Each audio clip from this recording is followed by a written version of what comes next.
everyone, my name's Michelle and this is my channel Sewing Bunny. Thank you for joining me in my video today, which is a pattern review and also a collaboration video. So I have had the absolute pleasure of teaming up with Agata, who is in Agatas Cottage over on YouTube and Instagram. And it all started out where I put up a Vlogmas video back in December and I was going through my big four pattern stash, kind of going through what I might want to make for the following year, kind of like my inspiration and everything. And Agata contacted me to say that she was actually thinking of doing something very similar in one of my sort of ideas. And that idea was that I really wanted to make a denim dress. I felt that that was missing from my wardrobe, and she noticed that one of the patterns that I had was very similar to one she had. So we decided to team up and do sort of like a pattern review for each of our patterns. So the one that I have picked is the Newlook 6449, which is obviously on the mannequin now. I'm wearing completely and utter ready to wear. I've been to work, I've literally got home eating dinner and yes, I didn't want to change, but I will be changing into this denim dress a little bit later on to go through all of the details. So where to start? Starting off with the fact that my inspiration was the denim dress. So I had this pattern and I really liked the version that the model is wearing. So as you can see, I've done an extremely similar fabric in that sort of colour. So yeah, I really liked the fact that the model was wearing this as a dress, as a standalone on here. And I also liked the fact that she was wearing it open with a knit dress on this bit here. So I decided to completely copy what the model had done, and I think you can tell that it is very, very similar. So where to start with the pattern? So first off, I was wondering what size I should make, because with big four patterns, I do often find that sometimes what the measurements say you are on the back of the packet and what the finished garment measurements can be, they can be quite different. So my measurements, I am a 37-inch bust, I'm a 32-inch waist, and I'm a 43-inch hip. Now, according to the back of the instructions where it tells you what size you are, so I would fall into a size 16 for the bust, I would fall into an 18 for the waist, and I'd probably be a hip of a size 20. So that is quite a variety of sizes. Now, usually I find that the finished garment measurements on the big four are quite generous. So I do find that very often I can size down. So finished garment measurements are not on the back of the packet. So what you have to do is, unfortunately, a lot of the time you do have to actually buy the pattern to know what the finished garment measurements are, which is quite frustrating. It is definitely a pet hate of mine with the big four, but you can get some really nice designs with the big four. So yeah, I'll let them off every now and again. But if you get your pattern pieces, they do very often have the finished garment measurements. So I'm just going to pick up the pattern piece here.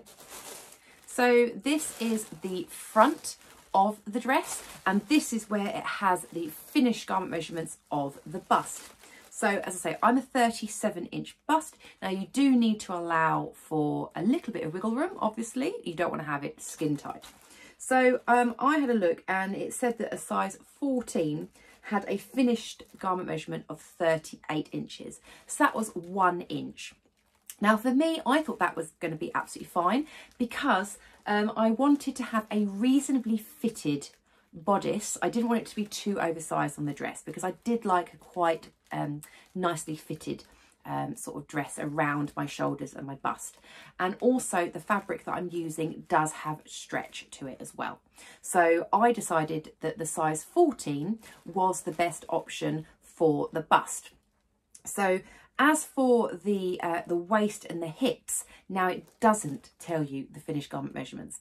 So what I had to do in this instance is actually just look at the pattern. How much does it go out from the bust? Because if it's got quite a nice curve to it, then I think, well, I probably have quite a bit of room on the hips. But again, if I try and hold this up, you may not be able to see too well because obviously it's tissue paper. But see, this is the folded line, so that's going to be straight. Now, if you have a look here, so the bust is this line just sort of around here, if you can kind of see.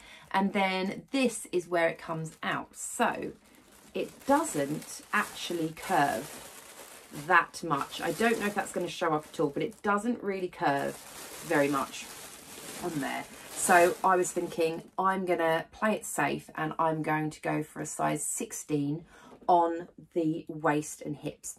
So what I did is, again, on the pattern piece, so the bust area is obviously up here. And what I did is I continued my line down because I used tracing paper.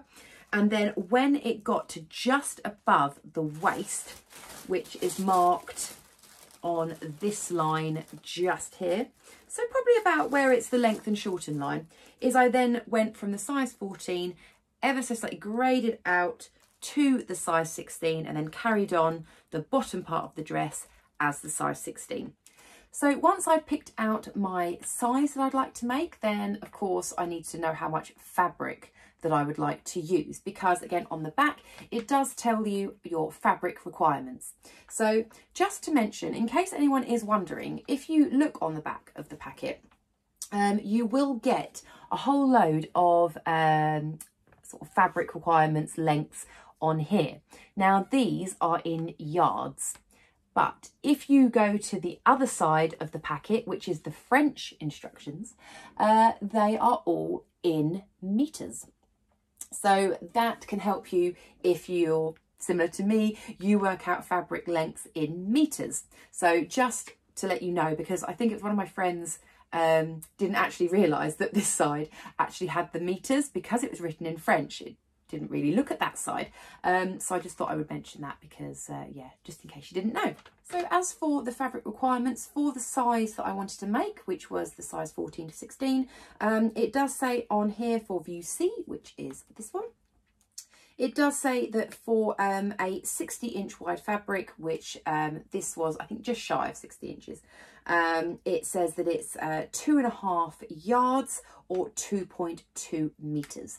Now, I wanted to make sure that I had enough. The fabric that I picked was a stretch denim that I got from Pound Fabrics. Now, Pound Fabrics you can only buy by the metre. So I bought 3 meters because I know it's only 20 centimeters, but I'd rather have too much fabric than too little fabric. I would probably say if you want to err on the side of caution and you go to a fabric shop which sells, you know, multiple sort of lengths, I would say 2.5 meters is a good bet, because the piece that I think I had left over, it was over half a meter, but only just.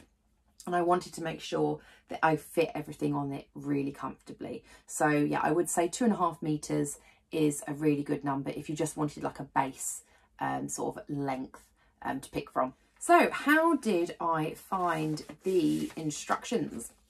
Because again, some of the instructions on the Big Four patterns can be not that clear. Now I've got a reasonable amount of sewing experience, so I am again used to the Big Four patterns, but yeah, there were a few times where I did have to stop and scratch my head a little bit, but overall I actually found the instructions were very good. I thought that the button placket was very well explained in the instructions. Now, bits that might be a little bit tricky for some potentially could be the collar. Now, I was fine with the collar instructions because I have done a few collars, and I found the pictures reasonably straightforward, so I think you'll be fine with the collar. The bit that I did find a little bit confusing, and that's probably because I haven't done it before, was the sleeve placket. So one side I've rolled up, the other side I haven't, because this pattern it's got little pleats in that go into the cuff, and actually where the sleeve actually splits, you've actually got sort of almost like a piece of binding going around. I don't know how well this is going to show up. When I'm wearing it, I'll be able to show you in a lot more detail. But I did find that doing this aspect was a little bit tricky. I did have to go on YouTube and have a look to see how another pattern did their sleeve placket, because I was actually, at the time of making this, I was actually sewing with some friends in a little sewing retreat, and one of my friends, Sarah, just said, oh, I'm making, like, her pattern that she was doing had a very similar sleeve placket, and she had a sew along video that she was watching for it. So I was like, oh, okay, I will check that out. And it did help a little bit. It wasn't exactly the same, but I kind of got the sort of general gist of it. So yeah, but I did find that a little bit tricky. It's turned out all right, but that was the bit that I probably struggled with the most. But as you can see, you can just wear the sleeves rolled up, and to be perfectly honest, that's how I'm going to wear it. So you potentially, actually, if you're not interested in making it a long sleeve and you like that rolled up look, you could simply just not do this section at all. You could just hem it and then roll it up for it to look like this. So a little tip there if you don't want to do the sleeve placket. So on to just some of the details. Before I pop it on, I'll just show you some of the details, and then when I'm wearing it, you'll be able to see them a little bit more.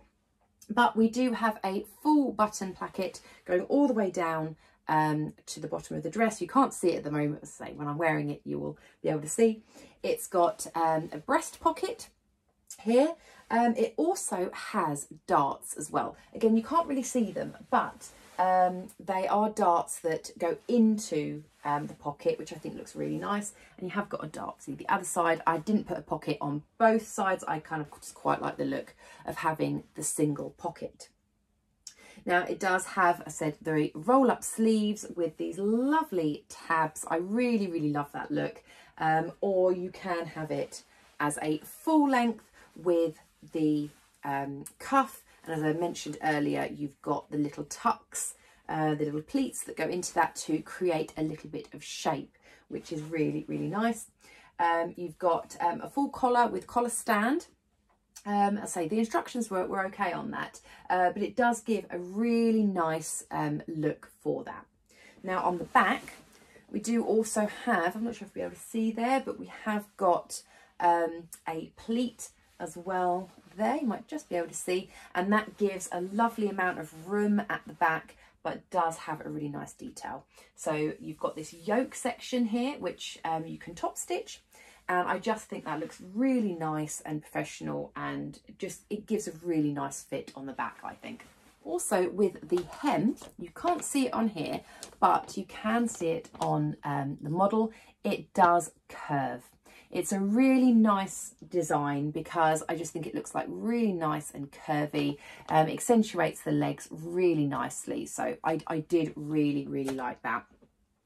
It also can be belted, so I did make the belt to go with it.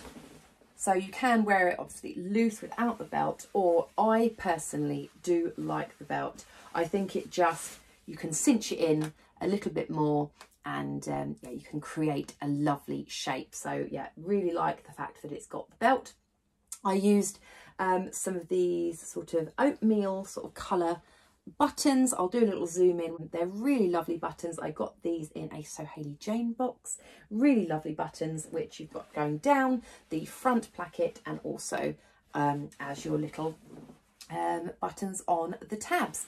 The only thing I didn't do is I did put a button at the very top of the dress, but I didn't put a buttonhole on this side, and that is purely because I didn't want one. I am not going to wear this dress with a button all the way up. I am not that sort of person. I much prefer an open neckline, a bit like what I'm wearing now. I like an open neckline, so when I wear this, I actually unbutton this one as well. So I actually do leave it a lot more open, just because I like that style. I like it a little bit more casual. So I didn't use any top stitch thread, as in like a contrasting top stitch. I actually wanted it to be quite sort of a basic dress, so I didn't want to have, you know, sort of that gold top stitch thread kind of poking out. I just thought I wanted to keep it very sort of denim colour. I think, to be honest, it would look really nice if you did want to top stitch it. There's nothing really in here that I find particularly bulky, so I think you could get away with doing a top stitch quite easily. Now, the fabric I used is actually a 6-ounce denim, which is slightly, I would say, on the heavier side for if you were to make a shirt. Normally a shirt might be 4 ounces. If you want to make a denim skirt or a pair of lightweight jeans, you might want to use an 8-ounce denim. So this is a 6-ounce, which I found an absolutely perfect weight for this dress, because I wanted it to be a little bit structured. I didn't want it to be too soft, and I'm really pleased with how it came out. So what I'm going to do is just open up the dress so you can actually see the insides as well. So the inside of the dress is mainly just to show you that I put a label in the back. So this is a Little Rosy Cheeks label, which is "Today is a good day." Really like that label. It's so nice. Whenever I pop it on, I can have a little smile. Also, another little smile for me is using rainbow overlock thread. So what I did is, obviously I sewed all of this on the sewing machine, and then I finished my seams using this lovely rainbow overlock thread all the way around. So again, it's just quite nice when, or I think anyway, when you're putting something on out of your wardrobe and you've got a little bit of colour and everything on the inside. Also, I totally forgot to mention in the details, very, very, very important detail, this dress has pockets. Lovely pockets there. So I'll pop it on so I can show you all the details a little bit closer up. So I'm going to reposition my camera so you can see me full length. I'm going to pop this on with a pair of leggings and then show you what it looks like on me. Okay, so I have the dress on with a little long line t-shirt on as well. So I'm going to step back so you can have a look a little bit more of the detail and how it fits me. So I've popped it on without a belt. So sorry, you can't see right at the bottom. I will step on a stool in a moment, but I've got one sleeve up and one sleeve down. Now, I personally prefer the sleeve rolled up on me. I find that that is a lot nicer. Now the sleeve, I should have lengthened. Now it might look okay here, but if I go to reach for something or do anything, it's quite short, and I should know to lengthen sleeves, and I didn't. Yeah, so it's okay if I kind of just leave it to hang down, but as soon as I move my arm around in any way, it does ride up a lot. Now you'll notice I did not do a buttonhole and a button, and that is because I don't think I'm going to wear this with the sleeves down, because as I say, I've got quite a lot of gap. I should have added at least 2 inches to the sleeve. So that's my own fault. But yeah, I personally don't think I'm going to wear this with the sleeve down. So if I wanted to, I could just put a buttonhole and a button in there, or I could just maybe do like a little snap if I didn't want to do a buttonhole.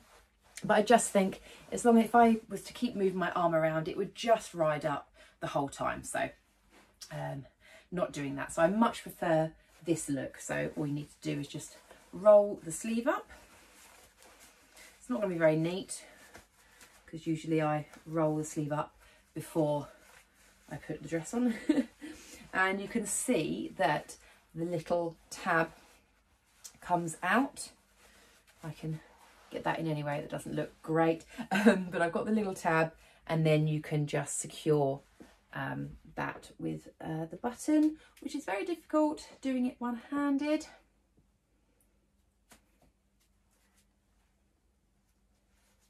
There we go, got there in the end. I say it's not the neatest of roll up, but that is the general idea. If I stand on my little stool, then you can see This is what I mean about that slight dip. So you can see it goes up a little bit at the side, which I just think is a really nice look. And then at the back, you do have that pleat detail. So it gives me nice amount of room on the back. So this is what I mean about the sizing of the Big Four, because as I say, I made a size 14 at the bust, grading to a 16 at the hips. So you can see it's not stretching. It's got a lovely fit, I personally think, on the top. There's my little pocket.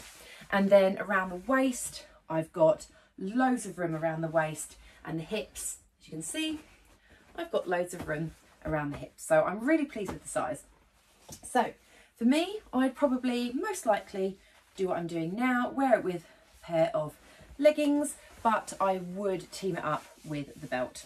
I do like the belt because I find once you cinch it in, I think it gives a really nice shape.